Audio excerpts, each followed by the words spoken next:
कुछ पैसे बचा के घूमने निकल जाया करो, वरना बुढ़ापे में घुटनों के दर्द के साथ घूमोगे क्या? दोस्त बहाने बना रहे, अकेले निकल जाया करो। बस यही कुछ साल हैं जिंदगी जीने के, मैं बात बहाने जिंदगी में हमेशा रहेंगे। भोजपुरी का एक ऐसे सुपरस्टार गायक और नायक दोनों कहने में उसको फर्क नहीं है, क्योंकि वो इंसान इतना गरीबी से उठकर एक ऐसा हासिल किया है जो आप लोग सोच भी और समझ भी नहीं सकते कि भाई इतना गरीब लड़का, टैलेंट तो उसमें कूट कूट के भरा है। यानी कि डांसिंग से देखा जाए, एक्टिंग से देखा जाए तो हर एक तरह की उसमें कला है। तो वो इंसान आगे नहीं बढ़ेगा तो भाई बढ़ेगा कौन? मैं बात करने जा रहा हूँ जो कि कुछ साल पहले जो कि उसका गाना ट्रेंडिंग जा रहा था। मैं बात कर रहा हूँ धड़कन धनंजय, यानी कि धड़कन धनंजय का जो बहुत अच्छा गाना आ रहा था कुछ दिन पहले, मगर अभी थोड़ा बीच में डाउन हो गया था।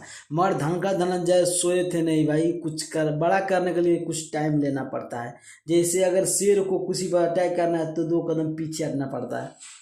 तो भाई वैसा ही धड़कन धनंजय भी अभी 2 कदम पीछे हटकर आगे आए हैं। और धड़कन धनंजय का एक बहुत जबरदस्त गाना आया था, दोनों कानवा में बाली, आप लोग सुने होंगे, वो गाना ट्रेंडिंग में था भाई। उसी वजह से धड़कन धनंजय आज फिर अपने लाइट में आ गया और धड़कन धनंजय को एक से एक बढ़कर गाना आ रहा है। जो गाना आप लोग सुन के भी सोच सकते हो यार, इतना गरीब लड़का इतना मेहनत किया और इतना आगे आया। आप लोग क्या सोचते हैं कि धड़कन